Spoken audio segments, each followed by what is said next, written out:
อืมเลือดแล้วนี่น้ำนั้นเลือดแล้วพี่น้องไม่ได้มักเนี่ยโยเชียนเชียวเนี่ย ได้กำลังหิวแห้งเนาะคนในฟานกำลังหิว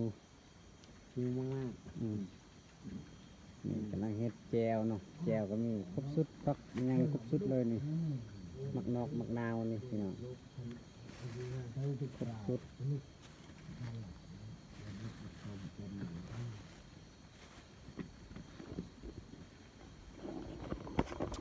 อ๋อกำลังหิวแล้วเนาะหิวข้าวแล้วเรากินแล้วก็ไปหาการเนาะบางทีมื้ออื่นถูกแล้วพี่น้องเบิ่งร้อยน่ากินขนาดนี้เนาะกายติดถึงเนื้อจะถูกหน่อยเราเห็ดเราไปแกะมันได้นานนี่คือทำหลังไปดีโอ้เด็กเกลือตะกัวหลังแก๊สหนักเงี้ยโอ้ยเลยเป็นเอานั่งก็จะ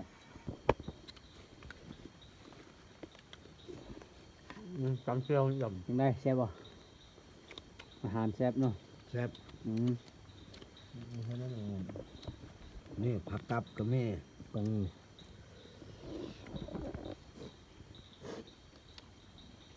นี่เนาะ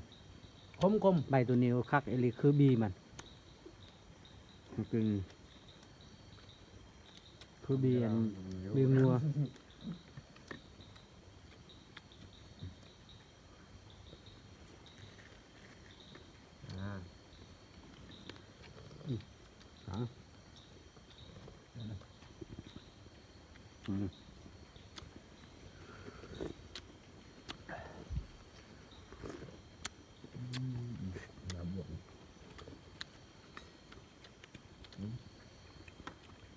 เลยแม่มันตั้งไปมันเลย จับไม่เอา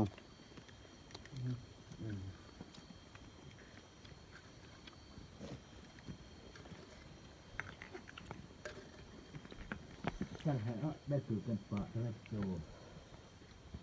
มา ได้บอก จับปลาให้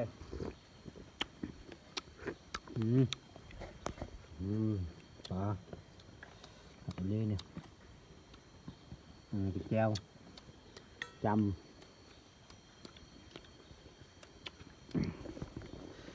cái pan nó xẹp rồi nó đó là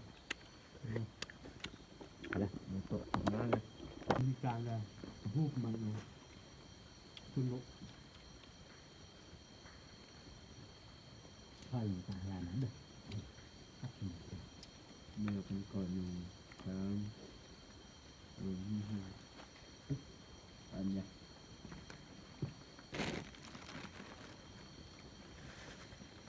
mà cao cho đi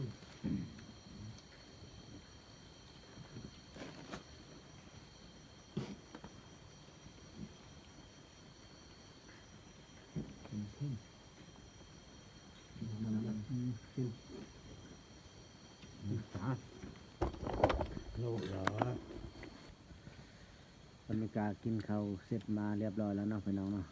ไม่แต่เฮานอนมื้ออื่นหากินข้าวเสร็จแล้วก็หาการจังหน่อยเนาะหาการนุ่งหาการนกอย่างเจอยังก็เอาอันนั้นแหละพี่น้องเพราะว่าอยู่ป่านี่ก็บ่มีอาหารเนาะเจอยังได้ยังก็กินอันนั้นพี่น้องมื้ออื่นเฮาสิถ่ายต่อเนาะมื้อนี้ก็ซ้ำนี้ก่อนกินข้าวเสร็จแล้ว Ui, เนาะ ăn mình cười à? Ui, ngon rồi kìa. Nặng cái củ của sạch.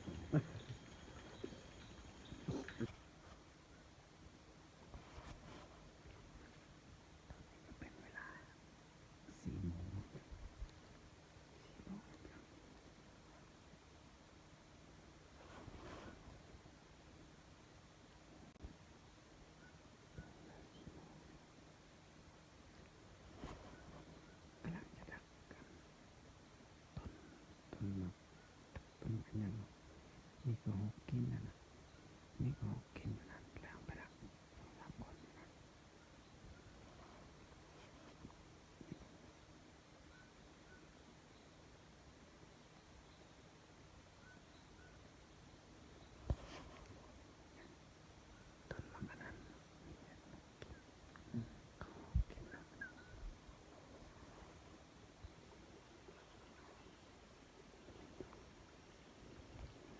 นำก็หอกเมื่อกี้นี่แต่พ่นหลายรีบไปน้องแต่ว่ามันไม่หยุดเนาะมันไปเลิกออก2-3ตัวนะทีมงานหางกับพุ่นนะหางไปผู้เดียวตัวนี้โอ้ยหลายรีบออกเสียดายได้ไปน้องไปหมดแล้ว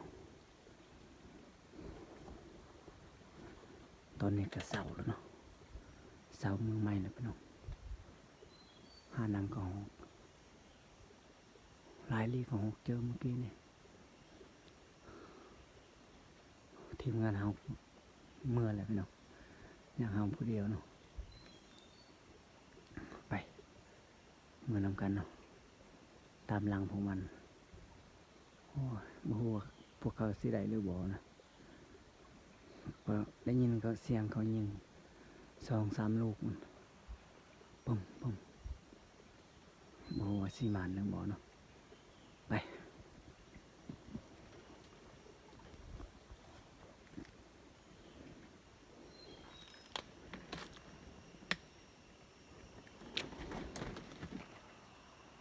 บ่ทันได้ยิงซ้ำกระหอกเมื่อกี้นี่โอ้พวกนั้นได้ยิงแล้วกระหอกแต่ว่าถูกบ่ถูกบ่ฮู้คือกันแต่ว่าเขาได้ยิงแล้วเฮาบ่ทันได้ยิงพี่น้องไป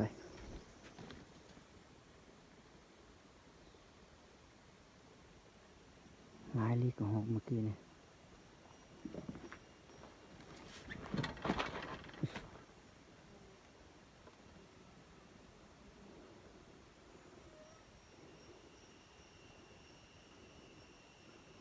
ไปลงห้วยนะ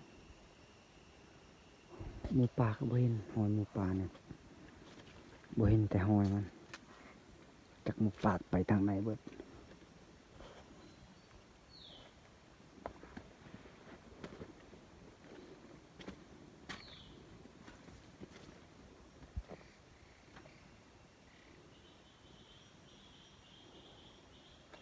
เบิ่งนี่เข็มนี่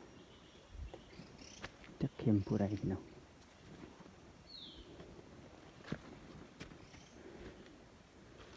เข็มของเฮ็ดนี่เนาะหลายคนเติบได้บางทีเขานอนเลยเข็มนี่ปีกายนี่เขาเฮ็ดบางทีเข็มเก่าเนาะจักเขาเฮ็ดอีหยังนะบางทีเข็มเขาเฮ็ดแฮว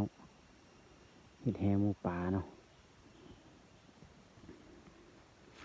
บอนเขาดังไฟอีหยัง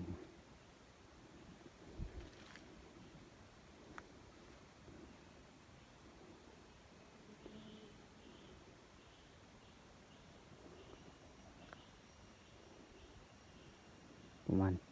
4-5 คนแล้วเข็มนี่มันก็ใหญ่เติบเนาะ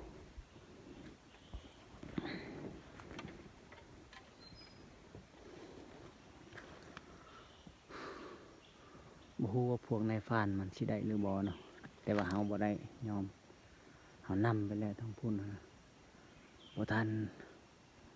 ก็หอกลายลีพี่น้องจักมันกินหมากอีหยังอยู่นั่นไปมีแต่ไปเบิ่งอยู่เข็มเนาะว่าเขาได้อีหยังหรือว่าเขาบ่ได้เนาะไปเบิ่งนำกันไปพี่น้อง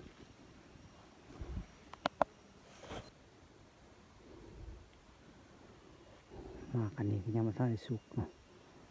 แต่ว่ามันกินเลยพี่น้องมีอันก็หอกกินเนาะ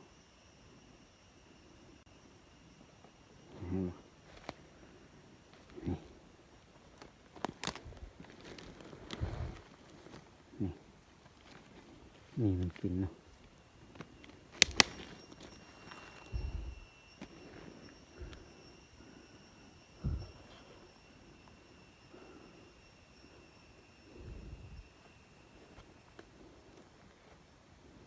ไปกับเข้มเขาแหละบ่เห็นอิหยังเจอกับหอกก็บ่ได้